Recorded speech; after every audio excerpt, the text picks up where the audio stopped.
আমরা আগেই আলোচনা করেছি, নিচে দেখতে পাচ্ছি যে রতিক্রিয়ায় মগ্ন রয়েছেন পুরুষ, তার ওপরে চলেছেন প্রকৃতি। যাকে আমি সংগ্রহ করেছিলাম, আমি বিয়ে করেছিলাম, আমার পুত্র কন্যা হয়েছিল, তারা অনুগত থাকবে।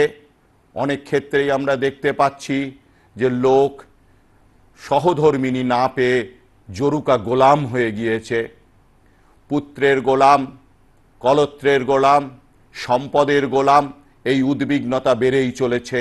আমি বুঝতে পাচ্ছি না যে আমার অন্তরের আনন্দ আমি একা পান করছি। যাকে আমি চেয়েছিলাম, জগতে আহরণ করেছিলাম, সোনার ধানে যে তরি আমি ভরিয়ে তুলেছিলাম, আজকে সোনার ধানের আমার তরি প্রায় ডুববার মতো অবস্থায়। এই বোধ যখন জাগে, তখন দশমহাবিদ্যা পৌঁছে যান তার সপ্তম স্তরে, ধূমাবতী।